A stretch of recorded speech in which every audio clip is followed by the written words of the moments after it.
Bem-vindos ao Underground do Booktuber. Olá pessoal, já faz um bom tempo que eu não apareço por aqui e hoje eu vou fazer a famosa tag dos 50%. Sei que já faz muito tempo desde que o 50% do ano passou, mas a gente finge que é 50% e tá tudo certo. No final do vídeo vai ter um unboxing, então quem gosta fica aí até o final. E vocês comprando qualquer livro pelo meu link aqui embaixo da Amazon, vocês ajudam o canal sem pagar mais nada por isso. Pode comprar qualquer coisa, tá, gente? Uma banheira, uma roupa, qualquer coisa que já ajuda aqui. Então vamos começar. Anotei aqui as coisas que eu vou falar. Eu tomei a liberdade de tirar algumas perguntas que não faziam sentido pra mim e acrescentar outras, certo? Então vou deixar os créditos aqui embaixo, quem criou, quem traduziu. Enfim, vamos lá. Melhor livro que você leu até agora em 2024. Eu dividi isso em ficção e livros cristãos. Por quê? Porque eu tenho vários livros para falar aqui e eu li muito livro cristão esse ano, né? Então eu vou dividir dessa forma, ficção e cristãos, porque ficção é mais o foco aqui do canal, e cristãos porque eu não poderia deixar tantos livros incríveis de fora. Então vamos lá. Submissão, do Michel Houellebecq, vai ser o primeiro livro que eu vou citar como um dos melhores do ano. Tem um vídeo aqui no canal de leituras que eu falo sobre esse livro de forma mais detalhada, mas aqui a gente vai ter uma distopia onde a França vai ser governada por um governo islâmico. E quais são as consequências disso para essa sociedade? Então, Michel Houellebecq é muito certeiro em fazer críticas muito pontuais, em colocar os dois lados, né, da moeda, tanto a direita como a esquerda, em xeque e de forma muito sensata, sabe? Então, ele não é parcial, vamos dizer assim, para um lado específico, ele mostra a hipocrisia dos dois lados em algumas questões e tem um personagem muito conveniente, muito interessante. A única coisa que eu tenho pra falar quanto a esse livro, que foi o que eu citei lá no vídeo, foi que o Michel Houellebecq ele é uma pessoa muito depravada e ele traz isso para os personagens dele. O personagem dele é muito depravado, então esse livro é bem mais 18. Então, assim, cuidado quando for ler por esse motivo, caso isso te incomode, certo? O próximo livro é A Bíblia Despedaçada do Ismael Cadaré. Esse acho que é um dos poucos livros, talvez o único que eu fiz resenha esse ano, não lembro, mas acredito que sim. E sem dúvida, eu fiquei apaixonada pela escrita do Cadaré. A resenha vai estar aqui embaixo. E aqui nesse livro a gente vai conhecer uma região na Albânia, que é um país do leste europeu. E vamos conhecer um código chamado Canum, que é onde as famílias que moram nessa aldeia, vamos dizer assim, são obrigadas a matar umas às outras se elas estão fazendo parte de algo chamado de vendetta. Então, é como se fosse um chumbo trocado. Você matou alguém da minha família, eu tenho que obrigatoriamente matar alguém da sua.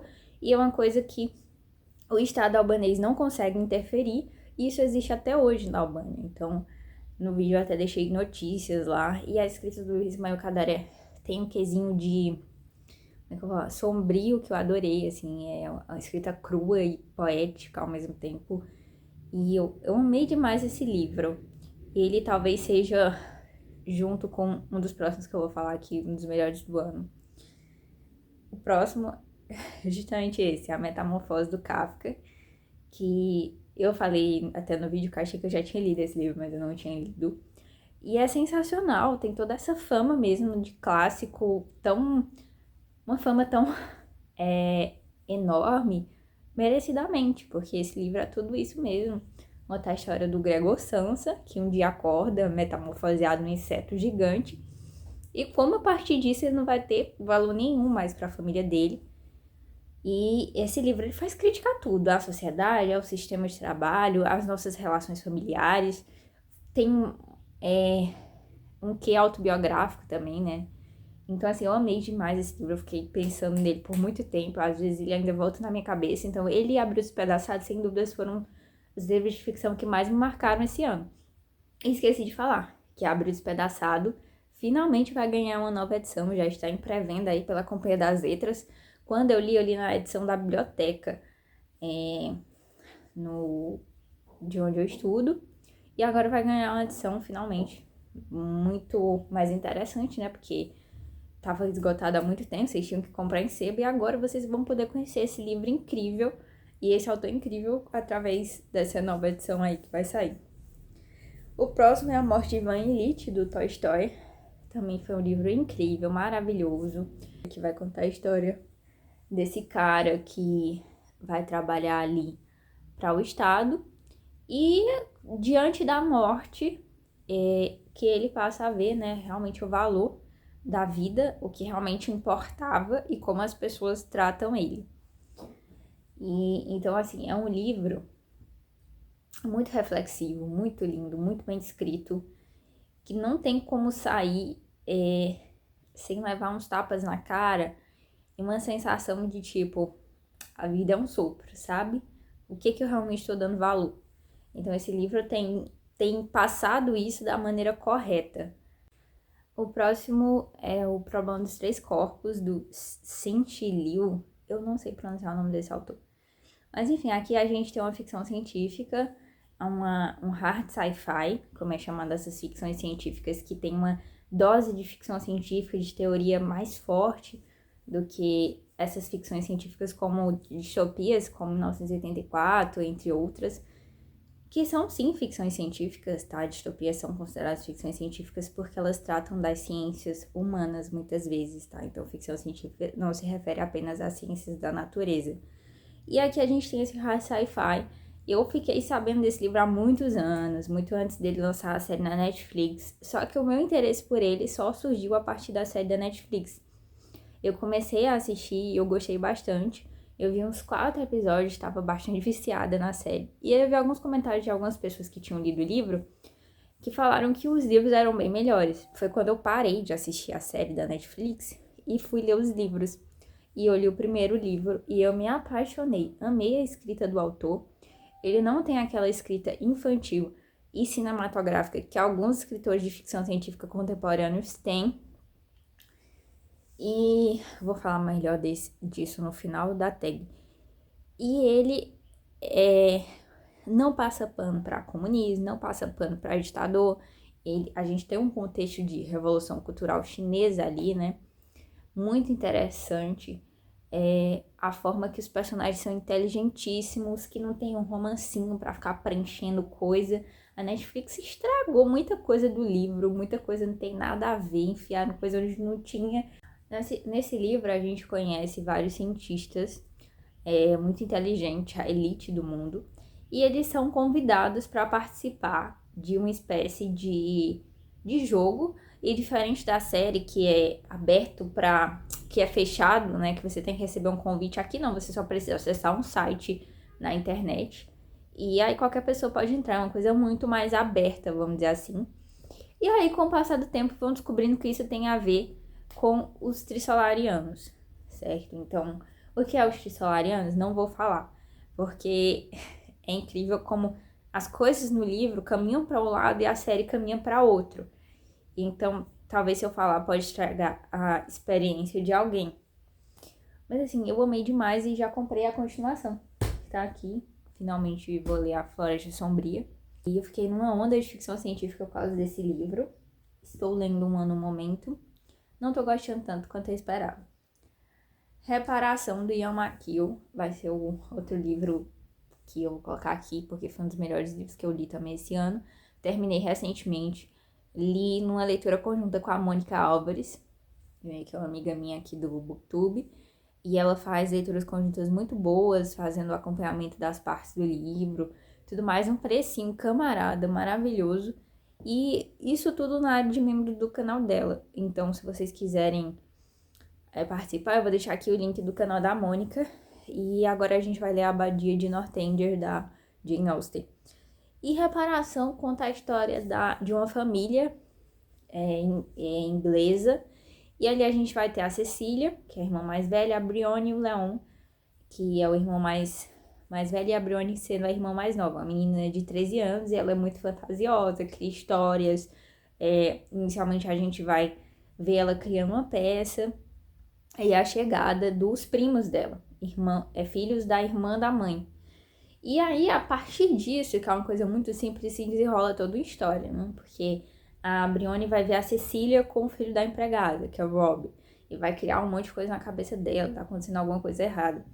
E aí, como é que eu posso dizer? O desenrolar da história começa a partir do momento que o Robbie, né, manda uma carta se declarando para a Cecília, que é a filha mais velha, onde ele escreve palavras obscenas ali e dá pra Briony entregar. Na verdade, ele tinha trocado as cartas, né? E a Briony lê e fica achando que o Robbie é um psicopata, vamos dizer assim.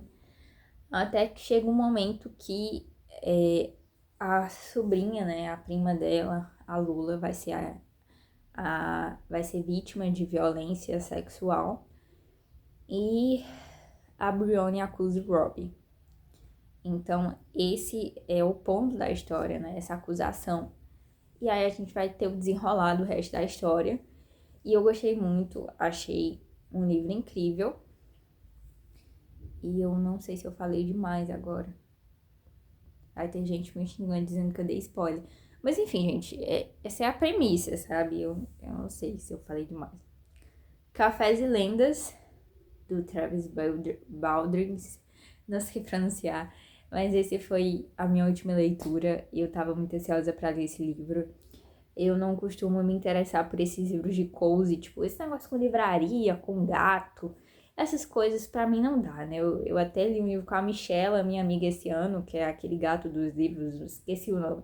Achei meio chato, mas esse Cafés e Lendas, desde quando eu ouvi falar desse livro há uns anos atrás, que o título em português é Legends and Latest, eu fiquei apaixonada pela premissa, que é uma orc que larga a vida de aventureira para criar uma cafeteria.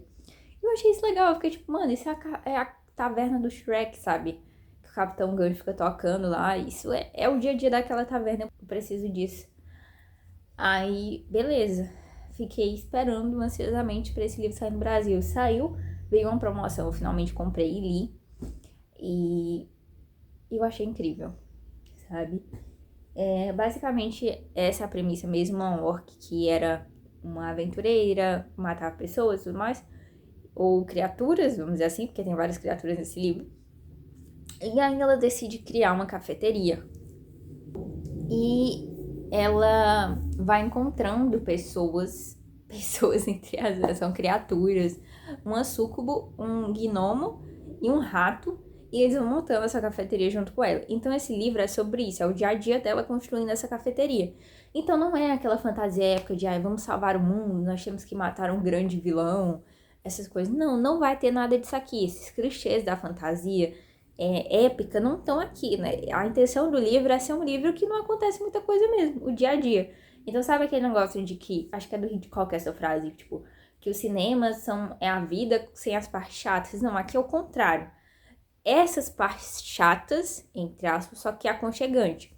Então, tem uns antagonismos e tudo mais, até lá pro final do livro, mas isso não atrapalha, não atrapalhou em nada pra mim, né? Eu vi algumas pessoas criticando, falando que o livro não acontece nada, que não sei o quê, que esperava mais um romance. Gente, o livro não é sobre isso. Não julgue um livro pela proposta que ele não se promete a ser, sabe? E tem um romancezinho sáfico, só que, tipo, isso ocupa, vamos dizer assim, 2% do livro. Eu nem sabia que tinha, pra falar a verdade. Mas, assim, não é nada que seja o centro da história. Então, acabou que não fez com que eu desgostasse do livro, por ter um romance. Então, assim, em nenhum momento foca nisso, sabe? Porque eu não gosto de livros focados em romance romântico. Então, se você quer um livro fofinho, onde é tudo de boa, dia a dia, vai ler esse livro. Se não, não leia. Entendeu? Eu não leio e não vou dizer que eu indiquei, porque eu já tô explicando sobre o que o livro é. E eu achei muito bom, aconchegante, eu me senti assim, nas nuvens com a Vivi, com a Tandri lá, o Caltus, aqueles personagens maravilhosos fazendo bolinho de canela, tomando latte, e é isso aí, eu amei.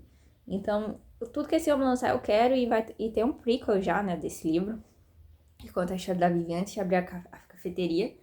Eu queria muito que a Intrínseca lançasse no Brasil, e tem também o Travis me respondeu no Twitter, eu mandei mensagem pra ele, perguntando se ele vai escrever algum livro novo, e ele falou que tá escrevendo agora.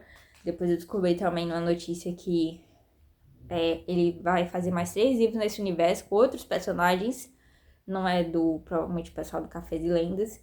E eu já quero, cara, eu vou ler tudo que esse homem escreveu, porque eu tenho um problema com fantasia. É um gênero que eu tenho dificuldade de gostar. E eu descobri o tipo de fantasia que eu gosto. Me fez bem. Eu estava precisando. Minha cabeça já é muito perturbada. Eu precisava disso, entendeu? Agora, vamos para os livros cristãos que eu li que foram muito bons.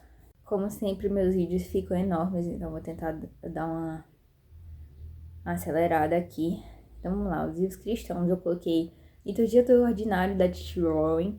Eu já falei desse livro aqui também, mas é sobre o dia a dia da vida cristã e como a gente pode adorar a Deus nas coisas simples, né? Na nossa rotina e tudo mais, sem necessariamente a gente estar numa igreja e tudo mais. Então, assim, eu amei esse livro, achei incrível também.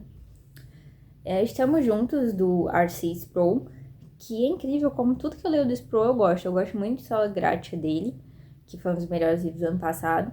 E nesse livro ele vai falar sobre as diferenças entre catolicismo romano e protestantismo e por que não há como haver uma união entre essas duas vertentes do cristianismo. E eu concordo plenamente, né? Nunca duvidei disso. E aqui ele expõe, a maioria das coisas eu já sabia, mas algumas coisas que eu não sabia. E ele escreve muito bem, então eu amei esse livro também. E ele é muito respeitoso sempre, então eu gostei bastante. Reflita, do Tadeu J. Williams. Esse é um livro que, se eu não tivesse sumido do YouTube, eu teria panfletado mais. Porque, sem dúvida, foi um dos melhores livros cristãos que eu li esse ano também. E esse Reflita aqui, se eu não me engano, é esse livro... O subtítulo dele não vou lembrar exatamente, mas eu acho que é Sendo Você Mesma Refletir a Maior Pessoa da História, algo assim. Mas, assim, o Reflita aqui é sobre espelhar Jesus, no caso. E esse livro é maravilhoso, inteligentíssimo, cheio, traz uma carga muito grande de filosofia, traz política, e esse livro é sensacional, um dos melhores livros assim que eu li, e ele vai falar mesmo sobre como espelhar Jesus de diversas formas na nossa vida, na maneira de ser, na maneira de agir, de sentir. Esse livro é muito lindo, cara. Tá aqui um livro que eu preciso reler. Eu li ele no app da Pilgrim, eu não tenho a versão física, mas eu quero muito ter a versão física desse livro. Li em e-book. E todo mundo que eu indiquei gostou bastante. Então, maravilhoso. Esse Deus é Meu Diabo, do Iago Martins, que é um livro do Iago sobre o livro de Jó, onde ele vai mostrar, né, a vontade de Deus, mostrando que a vontade de Deus nem sempre é como a gente quer e como a gente acha, de acordo com a nossa moralidade humana. Então eu amei esse livro, né? Quem lê o livro de Jó sabe que é um livro que bate na teologia da prosperidade, que bate nessa ideia de que, se eu for bom, nada de errado vai acontecer na minha vida, porque as coisas não são assim. Então eu gostei muito, muito desse livro mesmo. Muito bem escrito, o Iago tem uma escrita muito boa. Eu me surpreendi com ele, né? Porque antes eu não tinha lido nada dele. E aí eu ganhei o livro dele de Classiano, meu amigo, eu li, inclusive, que é O Fogo no Parquinho. E aí depois eu li esse aqui. O próximo é O Ore Grande, do Alistair Begg, que eu amei. Esse livro é um dos melhores livros sobre oração que eu já li. Incrível, assim, pontual, muito bíblico, manda real mesmo na sua cara. Então, assim, gostei. E é pequenininho, acho que não tem nem 100 páginas direito. Então, se você quer ler um livro sobre a oração, lê esse aí que é maravilhoso. E aqui, segunda pergunta, que essa ficou enorme, né? Melhor continuação que você leu até agora, em 2024. Eu só coloquei uma que eu li, que foi o Tomie do Junji Ito, que é um mangá, né?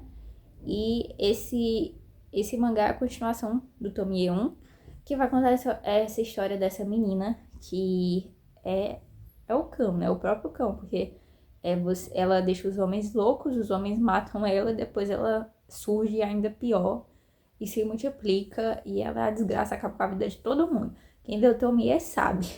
Então, a melhor continuação e única que eu li esse ano. Não, se bem que eu li, mas não foi a melhor continuação. Não foi a melhor continuação. Deixa que a gente vai falar aqui em outra pergunta. Algum lançamento do primeiro semestre que você ainda não leu, mas quer muito? Eu fiquei em dúvida, procurei, assim, no site da Companhia das Letras, que normalmente são os lançamentos que mais me atraem, mas não tinha nada que me interessava de verdade, assim, no primeiro semestre. Procurei em outros sites, então acabou que eu coloquei aqui um da Mundo Cristão, que é Igrejas que Calam Mulheres, do Iago Martins, que é um livro que já causou polêmica antes mesmo de ser lançado, porque as pessoas começaram a chamar o Iago de progressista por causa desse livro, o que é ridículo, né? Que ponto que a gente chegou que defender mulheres de abusos, sejam eles físicos, morais, virou ser automaticamente feminista, né?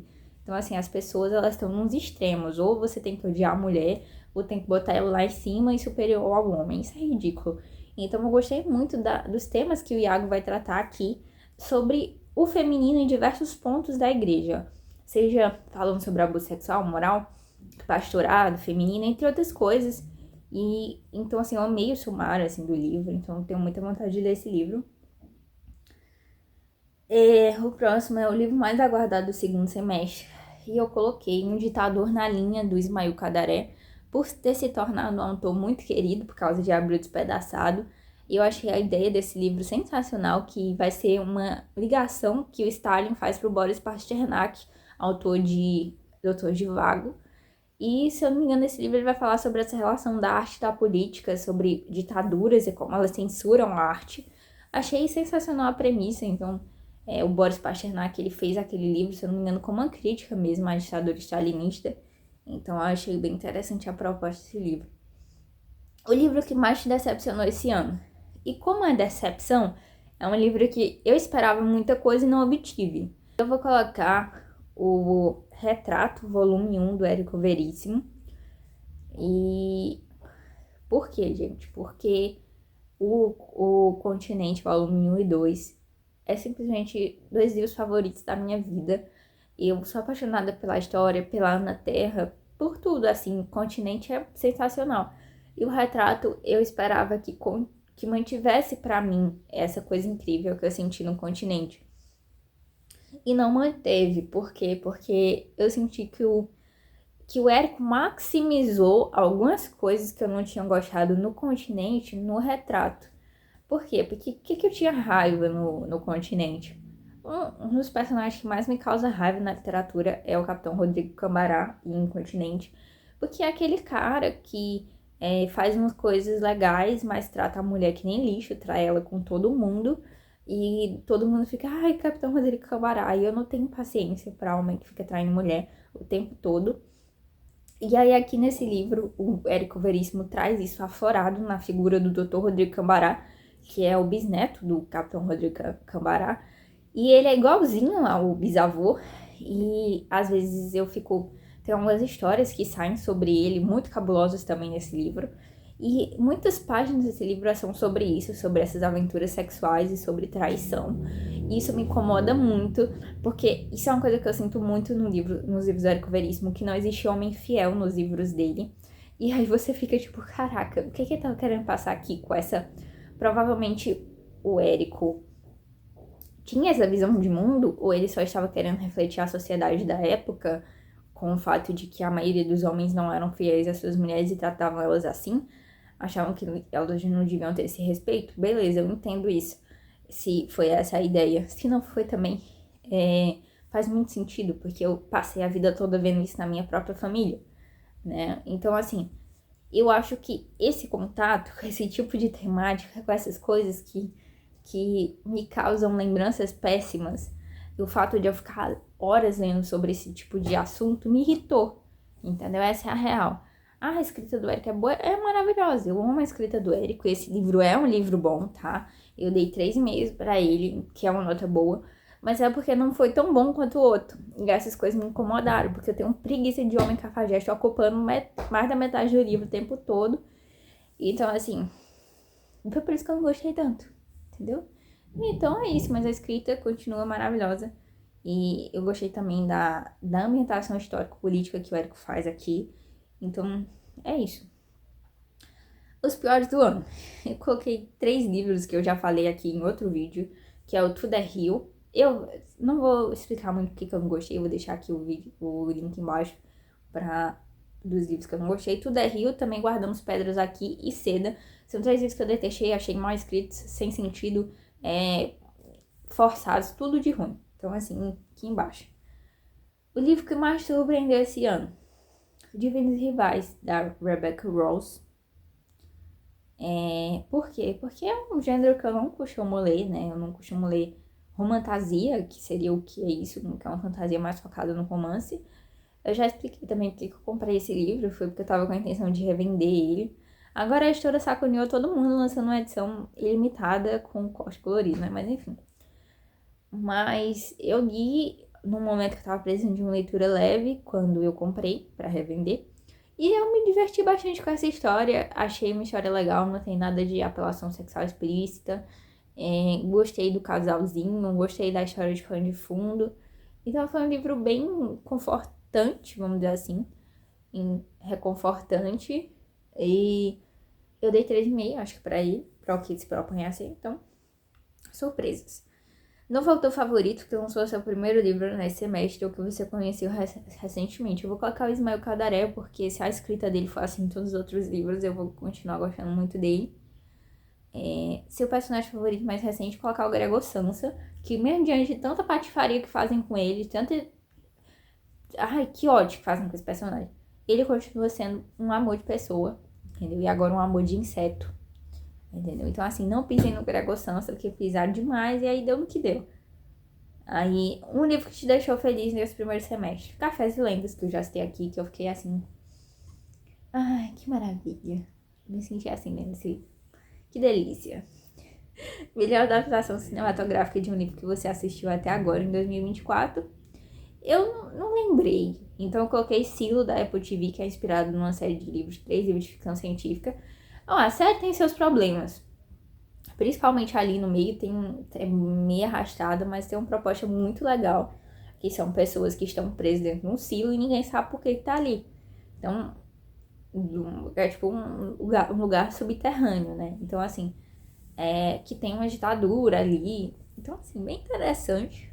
Entendeu? Até um pouquinho de vontade de ler os livros, mas eu preciso de mais pra ter mais vontade. E eu comecei Matéria Escura da Apple TV também, mas não sei se eu vou continuar. O livro mais bonito que você comprou, eu ganhei esse ano. Peraí que eu vou ter que pegar. E foi esse aqui, Promessas Cruéis, da Rebecca Ross, né? Que tem esse corte lindíssimo. E a continuação de 20 reais, que eu falei pra vocês que me surpreendeu positivamente. Uma hora eu vou ler. Confesso que assim que eu terminei de 20 reais, eu fiquei doida pra ler a continuação. Só que eu demorei tanto pra comprar, que perdi a vontade. Só Deus sabe quando é que eu vou ler isso aqui. E é isso, mas é bem, bem bonito o livro. E agora tem essa edição aqui em capa dura num box pra comprar, quem quiser. Então, isso aí. E próximo, quais você precisa ou quer muito ler até o final do ano. Então, vamos lá. Eu coloquei aqui esse aqui que eu tô lendo, que é Autismo de Alto Desempenho. Eu sou uma pessoa que tem autismo nível 1 de suporte, que seria a antiga síndrome de Asperger. Apesar de que autismo nível 1 e síndrome de Asperger não são sinônimos, e sim síndrome de Asperger seria um tipo de autismo nível 1. Mas enfim, isso não convém agora, porque eu não vou falar detalhadamente sobre isso. Mas eu achei interessante um livro só sobre autismo de alto desempenho, que podem ser pessoas de nível 1 ou nível 2 terem alto desempenho. E esse livro está sendo muito interessante, fala bastante sobre a criação da SMI, o novo e tudo mais, o último que saiu, né? Então, DSMI não, gente, DSM. Enfim, e eu tô gostando bastante de um livro só sobre isso, porque normalmente os livros sobre autismo são mais abrangentes, sobre todos os níveis, e esse é só sobre um autismo de alto desempenho, como o próprio nome diz. Então, vamos lá. Próximo é A Segurança da Salvação, o poder e a beleza da verdadeira certeza da fé. Meu namorado vai me matar, porque eu ainda não terminei de ler esse livro. Mas assim, eu tava amando demais, e ainda estou amando. Só que assim, eu li tanto livro cristão que eu fiquei assim um pouco saturado, vamos dizer assim. E aí eu preciso voltar a ler. Mas assim, enquanto eu estiver lendo a Bíblia todo dia, é o que importa, tá? Que é o maior livro que você precisa ler todo dia. Mas assim, esses livros eu sempre gosto de complementar, né? Com eles, e esse aqui tava sendo incrível, porque segurança da salvação é uma coisa que muitos cristãos sofrem com isso, então eu tava achando sensacional esse livro aqui. E aí Confissões, do Agostinho, que eu preciso terminar de ler. E eu tava lendo bastante, só que aí eu dei uma pausa, aquela coisa de saturei um pouco de livros cristãos, mas com certeza é um dos livros que eu quero terminar antes de eu não acabar e falar melhor aqui dele no canal. E eu acho essa capa a coisa mais linda do mundo.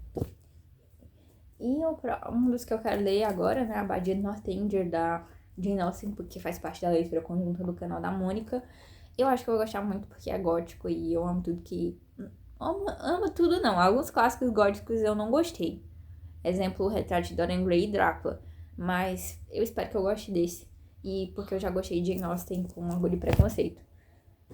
Aí eu preciso terminar também Devoradores de Estrelas, do Andy Weir.